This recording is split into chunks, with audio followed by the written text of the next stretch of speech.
Assalamualaikum warahmatullahi wabarakatuh. Perkenalkan, kami dari kelompok 2 kelas 4D akan mempresentasikan dan menjelaskan mengenai materi TR, TE, dan juga K-Space.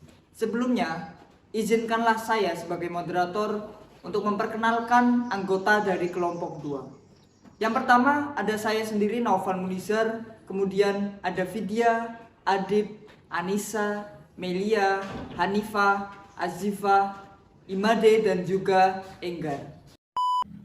Iya, terima kasih kepada Saudara Naufal selaku moderator di kelompok kami. Terima kasih banyak untuk waktunya. Selanjutnya, saya Anissa Nuryanti Rahma akan mempresentasikan mengenai materi tentang repetition time atau TR. Jadi, TR sendiri adalah waktu yang diperlukan untuk aplikasi satu pulsa eksitasi RF ke aplikasi pulsa eksitasi RF berikutnya. TR sendiri diukur dalam satuan millisecond atau ms. Nanti, one recovery time merupakan waktu yang diperlukan untuk 63% recovery ke longitudinal magnetisation. Waktu selama recovery T1 inilah terjadinya repetition time, di mana satu pulsa eksitasi RF menuju ke pulsa eksitasi RF berikutnya. Nah, yang selanjutnya ini adalah contoh gambaran mengenai repetition time. Jadi di sini dapat digambarkan repetition time itu adalah waktu di antara satu pulsa eksitasi RF menuju ke pulsa eksitasi RF berikutnya. Untuk slide selanjutnya, ya, TR harus diukur pendek sehingga jaringan lemak maupun air tidak memiliki cukup waktu untuk dapat kembali recovery pada nilai magnetisasi awal. Selanjutnya, waktu relaksasi T1 lebih singkat daripada waktu relaksasi air. Recovery akan lebih cepat daripada air sehingga lemak memiliki intensitas sinyal yang rendah dan tampak gelap pada kontras citra T1. Sekian presentasi dari saya. Mohon maaf untuk segala kekurangannya. Terima kasih banyak untuk waktunya. Saya kembalikan kepada moderator. Baik, setelah TR ada penjelasan mengenai TE. Penjelasan atau pemaparan mengenai TE akan disampaikan oleh Adib. Silahkan untuk Mas Adib. Baik, terima kasih Mas Noval selaku moderator atas waktu yang telah diberikan. Assalamualaikum warahmatullahi wabarakatuh. Perkenalkan, saya Adi Maulana Akmal. Di sini saya akan membahas tentang time echo atau TE. Apa sih itu time echo atau TE? Time echo adalah waktu dari aplikasi pulsa eksitasi radiofrekuensi ke puncak sinyal yang diinduksi dalam coil yang diukur dalam millisecond atau ms. Nah, time echo ini menentukan berapa banyak transversal magnetisasi decay yang terjadi. Nah, di time echo ini juga menentukan berapa banyak T2 relaksasi yang terjadi. Apa sih itu T2? T2 time merupakan waktu yang diperlukan untuk 63% magnetisasi transversal hingga di fase, sehingga 37% yang tersisa dalam fase. Nah, waktu selama ini yang terjadi adalah waktu antara pulsa eksitasi radiofrekuensi dan ketika sinyal dikumpulkan di receiver coil. Nah, selanjutnya pada pembuatan T2 ini diberikan TE atau time echo yang panjang, sehingga baik air maupun lemak memiliki waktu yang cukup untuk mengalami decay. Nah, akan tetapi nih, waktu relaksasi T2 lemak lebih pendek daripada air, maka komponen magnetisasi lemak akan decay lebih cepat dibandingkan dengan air, sehingga menghasilkan intensitas sinyal yang kuat dan akan tampak terang pada gambaran kontras citra T2. Ya, baik, terima kasih. Itu dia tadi penjelasan dari saya mengenai TE dan T2. Saya kembalikan ke moderator. Baik, pemaparan yang selanjutnya akan dilanjutkan oleh Hanifah. Kepada Hanifah disilahkan. Terima kasih moderator atas waktu yang telah diberikan. Perkenalkan, nama saya Hanifah, dan pada kesempatan kali ini saya akan menjelaskan mengenai K-Space. K-Space sendiri merupakan tempat penyimpanan data atau informasi mengenai lokasi frekuensi dalam setiap irisan. K-Space menyimpan data yang diproduksi oleh frekuensi spasial yang dihasilkan dari spatial encoding. Dan K-Space ini berbentuk persegi yang memiliki dua sumbu yang saling tegak lurus. Yang pertama ada sumbu X atau sumbu horizontal yang pada keyspace ini merupakan sumbu frekuensi di mana data dari frekuensi encoding diletakkan sepanjang sumbu tersebut. Lalu berikutnya ada sumbu Y atau sumbu vertikal yang merupakan sumbu fase untuk mengisi data yang dihasilkan selama fase encoding. Berikut ini ada contoh gambar dari keyspace. Yang pertama ada sumbu frekuensi atau sumbu X yang pada gambar ini diberi keterangan yaitu frekuensi aksis. Lalu yang kedua ada sumbu fase atau sumbu Y yang pada gambar di sebelah saya ini diberi keterangan base axis. Dan sekian dari saya kembalikan kepada moderator. Terima kasih Hanifah. Berikutnya ada pemaparan materi mengenai keyspace yang akan disampaikan oleh Vidya. Kepada Vidya, waktu dan tempat kami silahkan. Halo teman-teman, dan halo juga untuk Bu Cici selaku dosen pengampu mata kuliah Fisika Imaging. Sebelumnya saya mengucapkan terima kasih kepada Noval selaku moderator karena telah memberikan saya waktu untuk melakukan presentasi.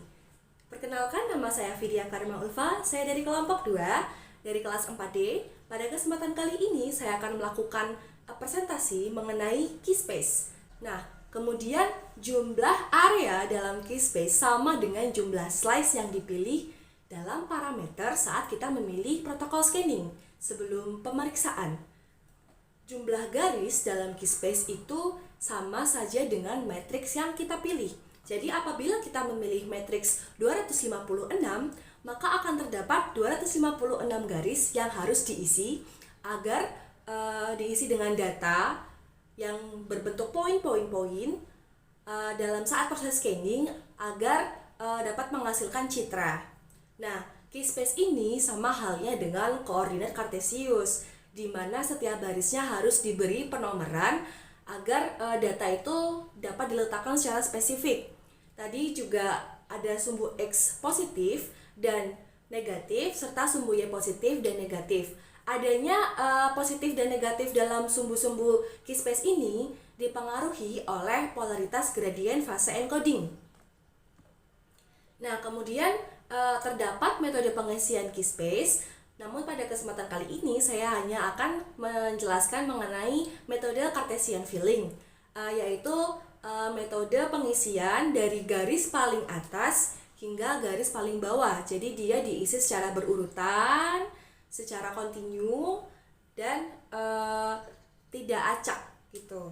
Nah, ini nanti gambarnya bisa dilihat di sebelah saya. Jadi dia diisi dari bagian atas dulu, satu baris, kemudian sampai selesai ke bawah. Nah, selanjutnya keyspace itu dapat diisi melalui pengaplikasian gradient slice select selama eksitasi pulsa RF dan pulsa refacing untuk memilih irisan yang akan dilakukan pengisian data pada keyspace. Setiap irisan ini memiliki area sendiri. Setelah itu, gradient fase encoding kemudian diaplikasikan guna menentukan garis mana yang akan diisi dengan data. Nah, berikut saya berikan contoh mengenai metode pengisian keyspace pada sequence spin echo. Namun pada kesempatan kali ini saya akan menggunakan analogi laci, lemari laci gitu ya. Nah, bisa dilihat pada gambar di samping. Yang pertama kita memilih slice select gradient untuk memilih bagian lemari yang mana yang akan kita isi atau area keyspace mana yang akan kita isi pada eksitasi pulsa RF 90 derajat. Oke, setelah itu ada free induction decay atau sinyal FID. Nah, kemudian diaplikasikan sebelum pulsa refacing 180 derajat itu diaplikasikan fast encoding gradient untuk memilih laci mana atau baris mana yang akan diisi. Nah, kemudian setelah pulsa refacing akan dipilih frekuensi encoding gradient diaplikasikan frekuensi encoding gradient untuk memilih untuk mengisi laci-laci tersebut, laci yang tadi sudah dipilih, laci yang mana itu untuk diisi dengan barang-barang yang sudah kita tentukan. Dalam hal ini, barang-barang tersebut adalah data-data pada keyspace yang berbentuk poin-poin atau titik-titik seperti itu. Nah, oke, terdapat juga metode lainnya seperti corner cutting atau metode yang biasanya digunakan pada parallel imaging dan lain-lainnya seperti itu. Sekian dari saya mengenai keyspace. Sekiranya ada kekurangan mohon dimaafkan. Terima kasih banyak telah menyimak teman-teman. Dan kepada Ibu Cici terima kasih. Sampai jumpa kembali. Saya kembalikan kepada moderator. Mari. Terima kasih. Pemaparan tadi merupakan rangkuman dari berbagai textbooks mengenai TR, TE, dan juga keyspace. Kita beralih ke bedah artikel dengan judul Zero Echo Time Multiskeletal MRI Technique Optimizations Applications and Pitfalls. Materi ini akan disampaikan oleh Enggar. Kepada Enggar disilakan. Baik, terima kasih kepada moderator atas waktunya. Di sini saya akan membacakan slide bedah jurnal dengan judul Zero Echo Time Musculoskeletal MRI Technique Optimization, Application and Pitfalls. Seluruh percobaan pada penelitian ini menggunakan pencitraan ZTE MRI dan ultrasound sequence, di mana sequence ini menggunakan teknik akuisisi khusus dan rekonstruksi yang memungkinkan gambaran untuk T2 ultrasound. Tujuan dari pencitraan ZTE MRI adalah untuk meningkatkan tulang korteks dengan kontras jaringan lunak pada MRI. Pencitraan ini biasanya terjadi pada MRI 3 Tesla. Penelitian ini menggunakan parameter waktu T2 yang sangat singkat dari korteks tulang dan matriks trabekular tulang kurang lebih 390 detik pada 3 Tesla. Dikarenakan sebagian besar kandungan air rendah atau 20% menghasilkan kekosongan sinyal dengan sekuen MRI konvensional. Dan resolusi dari JTE berkisar 0,8 mili sampai 1,2 mili isotropik atau spasial resolusi pada CT umumnya 0,625 mili dan digital radiograf memiliki spasial resolusi yang lebih baik. Slide selanjutnya ada parameter untuk ZTE MRI muskuloskeletal. Yang pertama, field strength 3 Tesla atau 1,5 Tesla, sequence step, ultrasound echo time 3D isotropik atau mendekati isotropik, acquisition plane bervariasi sesuai dengan segmen sendi atau tubuh dan lesi atau kondisi yang mendasarinya. Repetition time 1-2 milisecond, time echo 8 milisecond, number of signal accurate 3-6 untuk 3 Tesla dan 5-8 untuk 1,5 Tesla. Flip angle 1 derajat atau 2 derajat, bandwidth 50 kHz untuk 1,5 Tesla dan 62,5 atau 83,33 kHz untuk 3 Tesla. In-plane resolution 0,8 sampai 1,2 mili, field of view 180 kali 180 mili atau 420 kali 420 mili. Number of section 160 atau kurang tergantung pada cakupan yang dibutuhkan. Section thickness 0,8 sampai 1,4 mili. Anatomi area di bagian tubuh mana saja. Gating tidak ada. Acquisition time 4-5 menit. Baik, sekian dari saya. Terima kasih atas waktunya. Saya kembalikan ke moderator. Oke, berikutnya ada penjelasan mengenai proses sekuennya. Materi ini akan disampaikan oleh Melia. Kepada Melia, disilakan. Baik, saya ucapkan terima kasih kepada moderator karena telah memberikan waktunya kepada saya. Saya Melia, saya akan menjelaskan mengenai tipe dari Zero Time Echo. Zero Time Echo ini sendiri, time echo-nya disetting seperti sekian milisecond atau mendekati angka 0, sehingga disebut sebagai Zero Time Echo. Nah, mari kita lanjut kepada tipe-tipenya.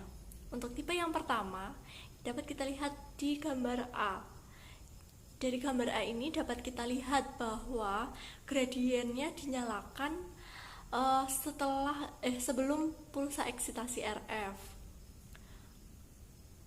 Gradien ini terus menyala, terus on sampai semua sekuennya berakhir. Tidak seperti sekuen lain yang gradiennya di on dan di off kan. Gradiennya pada ZTE ini menyala terus hingga semua sekuennya berakhir. Nah, hal tersebut ini memberikan dampak, yaitu waktu pemeriksaannya itu lebih lama, sekitar 4 hingga 5 menit. Nah, selanjutnya yaitu gambar B. Pada gambar B dapat kita lihat adanya dead time. Dead time ini sendiri itu terjadi setelah pulsa eksitasi RF. Nah, selama dead time ini itu data itu tidak dapat diperoleh, sehingga menghasilkan kekosongan space atau biasa disebut sebagai key gap. Nah, untuk key gap ini ya, kita dapat melihat pada gambar C. Pada gambar C itu ada key space, kemudian tengahnya yang berbentuk lingkaran itu ada key gap. Pada jurnal ini disebutkan key gap ini bentuknya bola. Nah, tapi di gambar ini digambarkan sebagai lingkaran. Kemudian di tengah lingkaran itu ada lingkaran-lingkaran kecil. Lingkaran-lingkaran kecil itu berisi data yang miss. Kemudian data yang miss ini akan dijadikan sebagai data yang lengkap dengan oversampling. Untuk sekarang ini sedang dikembangkan pengisian data-data yang kosong itu dengan zero time echo yang baru yang bertujuan untuk meningkatkan SNR sehingga dapat meningkatkan kualitas citra tentunya. Mari kita tunggu perkembangannya. Terima kasih, sekian dari saya. Wassalamualaikum warahmatullahi wabarakatuh. Saya kembalikan kepada moderator. Baik teman-teman, kita sudah berada di penghujung materi mengenai TR, TE, dan juga K-Space. Berikutnya ada rangkuman penjelasan mengenai materi tersebut yang akan disampaikan oleh Made. Terima kasih moderator atas waktunya yang telah diberikan. Saya Imade Maharta. Di sini saya akan menyampaikan kesimpulan dari presentasi kita kali ini. Jadi dapat disimpulkan bahwa K-Space merupakan tempat penyimpanan data atau informasi mengenai lokasi frekuensi dalam setiap irisan. K-Space ini menyimpan data yang diproduksi oleh frekuensi spasial yang dihasilkan oleh spatial encoding. K-Space berbentuk persegi dan memiliki dua sumbu yang saling tegak lurus. Kemudian TR adalah waktu yang diperlukan untuk aplikasi satu pulsa eksitasi radio frekuensi ke aplikasi berikutnya untuk setiap slice. TR ini menentukan jumlah relaksasi longitudinal yang terjadi antara akhir satu pulsa eksitasi radio frekuensi dan aplikasi berikutnya. Sedangkan TE merupakan waktu dari aplikasi pulsa eksitasi radio frekuensi ke puncak sinyal yang diinduksi dalam kumparan penerima atau yang disebut juga coil dan juga diukur dalam milisecond. Nah, TE ini menentukan berapa banyak transversal magnetisasi decay yang terjadi. Lalu hasil dari penelitian jurnal yang berjudul Zero Echo Time Musculoskeletal MRI Technique Optimization Application and Pitfalls adalah pencitraan CTA dapat memberikan gambaran yang mirip dengan gambar radiografi dan CT dengan menggabungkan sekuen CTA di medan magnet MRI 1,5 Tesla hingga 3 Tesla, sehingga dapat menjadi protokol rutin dalam pemeriksaan MRI muskuloskeletal. Optimalisasi teknik MRI ini melibatkan penyesuaian bandwidth, receiver, flip angle, dan FOV sehingga menghasilkan korelasi gambar CTA MR dengan pulse sequence yang membantu mengurangi masalah pada teknik ini. Oke, sekian dari saya kembalikan ke moderator. Demikianlah presentasi dari kami kelompok 2 mengenai materi TR, TE, dan juga K-Space. Sekian dari kami. Mohon maaf apabila terdapat banyak kesalahan. Wassalamualaikum warahmatullahi wabarakatuh.